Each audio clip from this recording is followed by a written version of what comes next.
Even at my most distant, at the times when I detested him the most, he kept reaching out.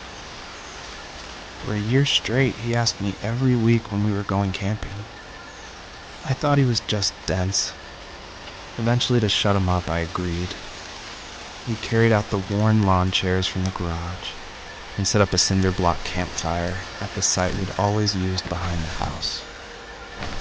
We walked down the mountain path, talking in the warm sunshine we only got a couple months of the year. Those 3 obsidian rocks shimmered alongside the shore, almost like sparklers pressed against a dark window. I'll never forget that wet stone on my feet, or how those massive mountains looked even bigger in the lake's reflection. I felt small, but grateful. As the sun set, my dad found something I hadn't seen for a long time. The tree where I'd made my first carving when I was 6. I hadn't even carved it. My dad had helped me, but I still called it my tree. Something about seeing my name there made me open up, and we talked about everything that night in that old camouflage tent. I told him how much I loved sketching and design, and how it would be a dream to study architecture in Seattle. I told him how I didn't get along with my friends much anymore, but that I didn't mind being alone. He told me he was there for me, and he joked that if all he had to do was write my name on a tree to finally get me to talk, he would have left me carved logs with novels on them in front of my room every morning. I don't know why it took me that long to realize it, but it was then I knew how much he'd sacrificed.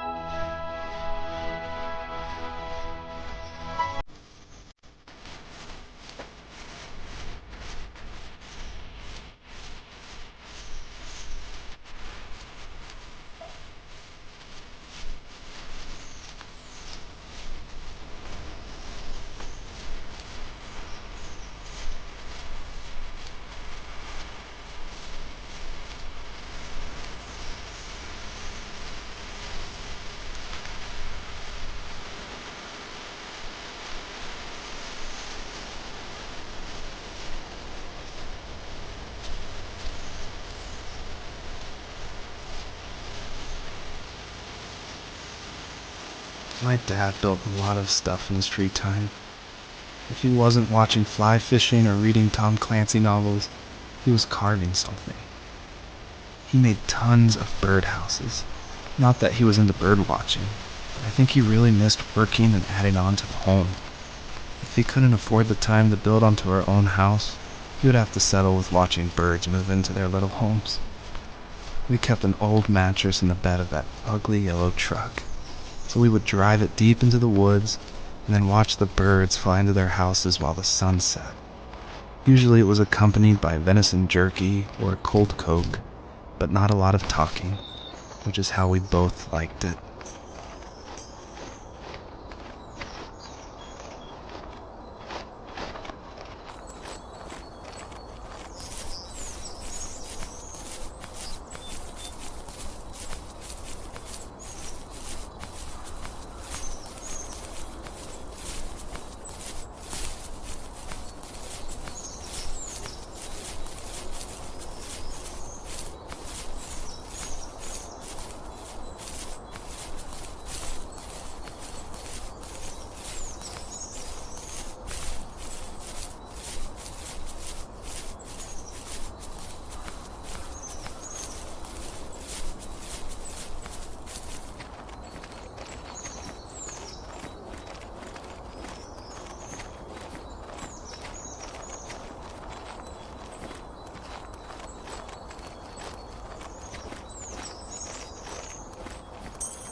We were happiest underneath the evergreens.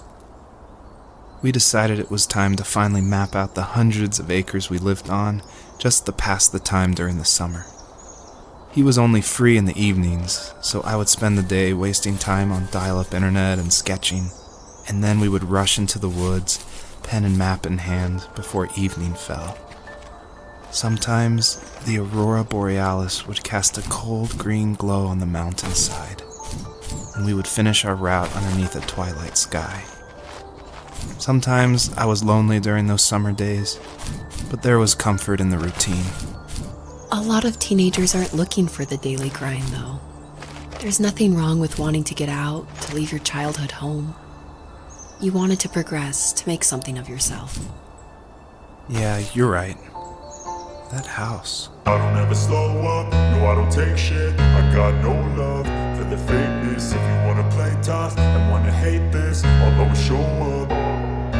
I don't ever slow up, no I don't take shit. I got no love for the fakeness. If you wanna play tough and wanna hate this, I'll always show up and make a statement. I don't ever slow up, no I don't take shit. I got no love for the fakeness. If you wanna play tough and wanna hate this, I'll always show up and make a statement. Everything I do so instinctive and so passionate. Every word I move so descriptive like an adjective. I got a vendetta against people who patented being negative when you should be getting after it.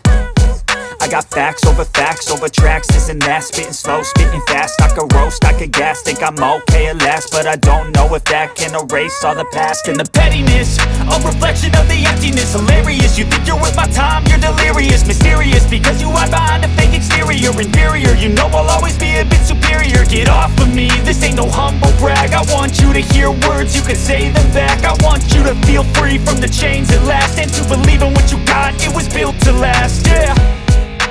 Now that I've been put through hell, I never got anyone's help. I had to do it all myself.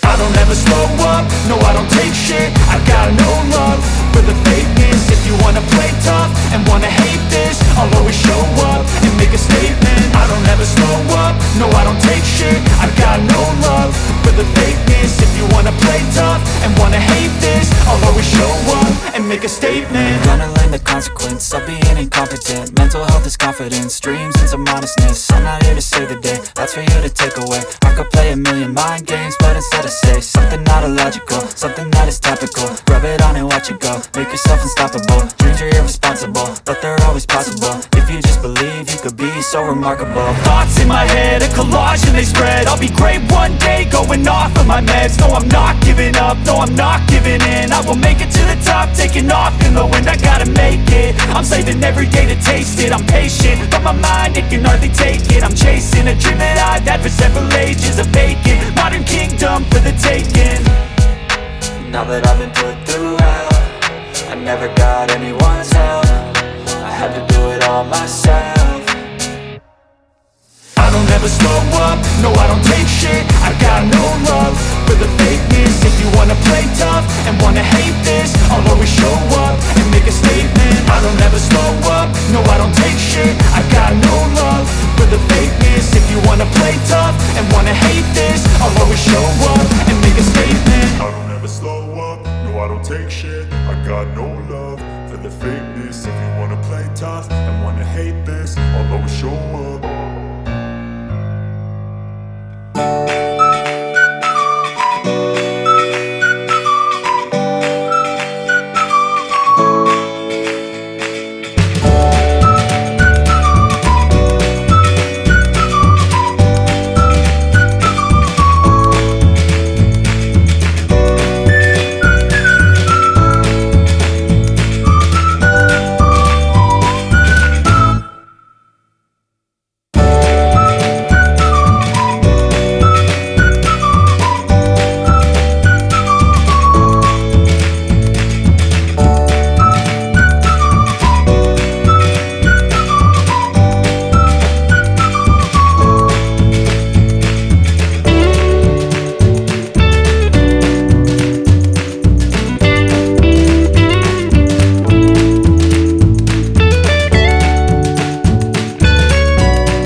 I need to go to bed. I just can't talk about this anymore. Good night.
Joseph, you can't go to sleep feeling like this.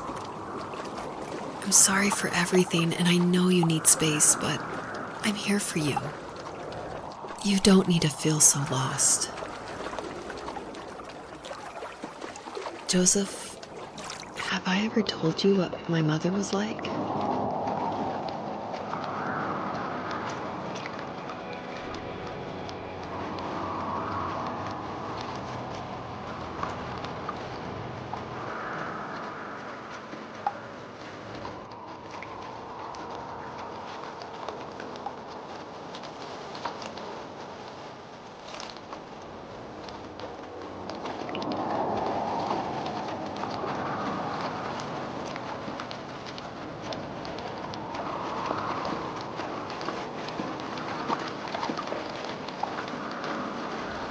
You know what it's like not to have a mom at home. And you know how hard that made my childhood. What helped me was watching the birds in the morning before the school bus came. I thought that my mother was one of those birds, and it made me want to be free like her. My mom taught me how to fold origami cranes while she was in the hospital. So I told myself I would fold one every day until I could fly myself. I think we both have always loved animals, and for me that love started with a dog. Sometimes this Rottweiler would come up to our property line and wait at the fence for me, but only once in a while. I was sure to check every day immediately after school, and it usually ended in disappointment. I would even steal money from my passed-out dad just so I could buy these off-brand dog biscuits. Even when she did stop by, she never went beyond the fence. Why was she so scared? I think my dad was the opposite of your dad in almost every way, except he was in the military as well. He coped with alcohol of every kind. The trailer started falling apart, he got angry, and I withdrew. More and more I became the weird, quiet kid who made lots of origami birds and carried dog biscuits around. I think we were pretty similar when it came to being the weird kids. And that same sincerity in college was one of the reasons I was so drawn to you. Life got worse and worse, and at one point, I really didn't think I could survive another day with my soul still intact. I had no real friends, let alone neighbors, since we lived in the middle of nowhere. I should have talked to my teacher, but I was scared what he would do if he found out. As I waited for the school bus one morning, I walked around until I found something in an abandoned shed. Something I can't put into words. I summoned courage I didn't know I had, and I broke into my dad's room and found the key to the shed where he had locked my bike. I'll never forget that feeling. The wind rushing by my ears as the sun rose over fields of wheat. I was flying for the first time. I biked as far as my legs could take me until I found a house that felt friendly, and that felt like home. Those strangers helped me in so many ways. And if it wasn't for them, I wouldn't have found my foster family. And if it wasn't for my parents, I wouldn't have met you. You have strength, Joseph, then you're not as alone as you think. It's all just so pointless. Just waiting for life to happen. It's like having the home I always wanted is cursed out of my reach. The thought of being a parent myself. How could I do that when I couldn't even be a good son? I'm sorry. I know what you're saying. I just don't know how things will work out. These quiet hours will turn into years. We'll wonder which roads passed us by. Then we'll forge a new road together. Besides, I discovered for myself that one fateful morning where any hopeful road leads to. There may be thorns in this, but it always leads to the same thing. And what's that? Family. I'm so glad that you're part of my family, Rachel. And I'm glad you're part of mine.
The fox knew her last cub would be waiting for her at the first tree. She was almost there. The rain cascaded onto the jade valley where the entrance to the tree was. Life was protected there, because that's where life began. It was now only a mother and a daughter left. Items from my life still dotted the ground as she moved closer to her destination and destiny.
My dad was super supportive with my college plans.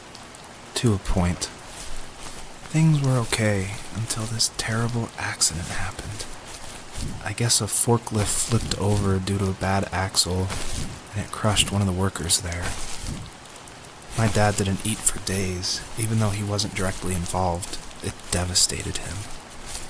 Not only did it hurt the business, but it just freaked him out. He would talk in his sleep, muttering things about firing people and saying sorry. One fateful day he approached me, said that since my school search wasn't going well, I should finally be a man and take over the family business.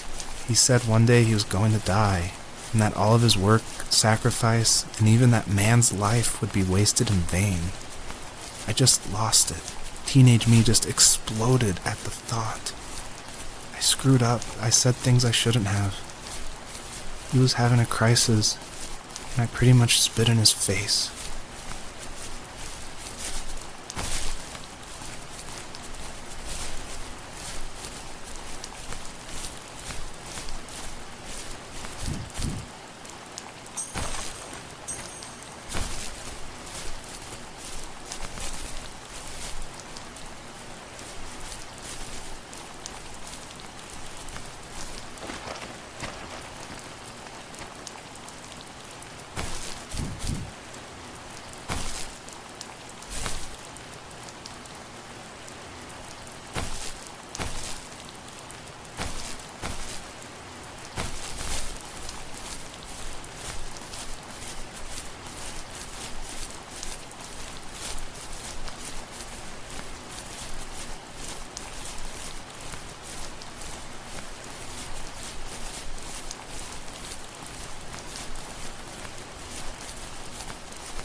Was that the last time you talked to him?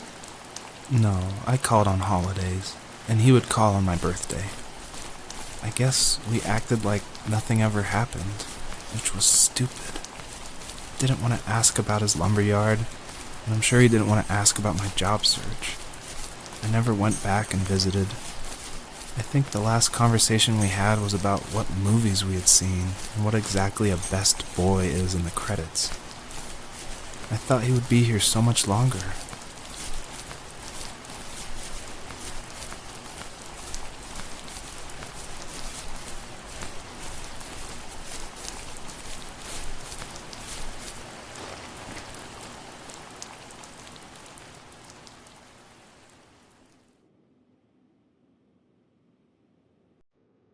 In the distance, the first tree illuminated the wasteland.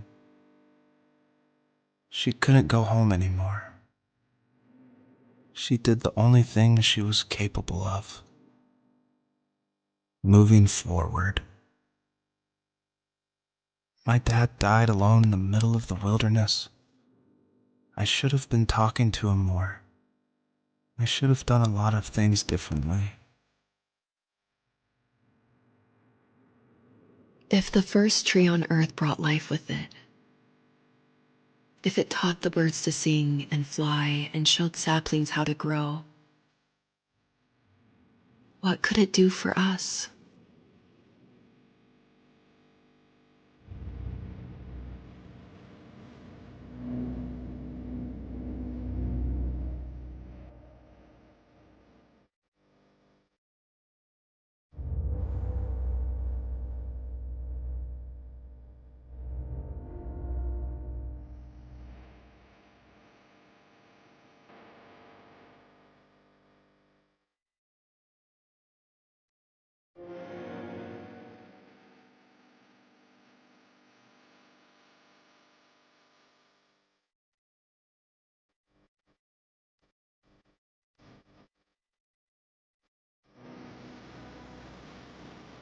There was a letter I received yesterday from a name I didn't recognize, with a quote I can't stop thinking about. Death is not the opposite of life, but a part of it. More and more, I'm realizing one important truth. Each of us have our own journey to the first tree.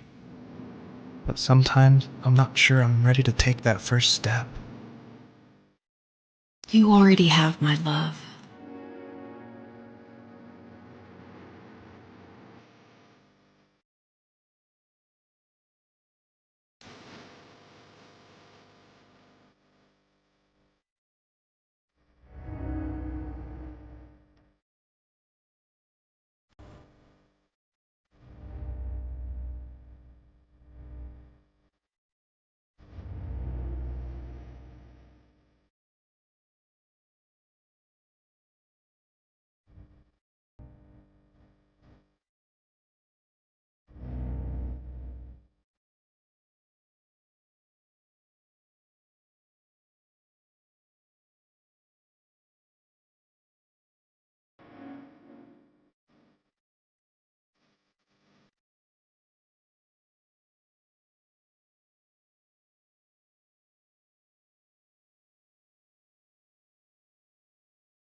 I guess our journey is over, but I have no idea. It's only a dream, a distraction from tomorrow. I don't think dreams normally bring back to memory so many important feelings. Maybe it was just a dream, but it was also a gift. Yeah, I suppose. But tomorrow we're getting on a plane to the last place on Earth I want to be. The only person that would have made the trip worth it is gone. You're going to see him and be with him one last time before you say goodbye. I have one last quote for you by Emerson, sealed in an imaginary letter from me to you. It is the secret of the world that all things subsist and do not die, but only retire a little from sight and afterward return again. Go to sleep, my love. We have a big day tomorrow, but I'll be there with you every step of the way. Thank you. Thanks for listening. Good night, Rachel. Good night, Joseph.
What is this?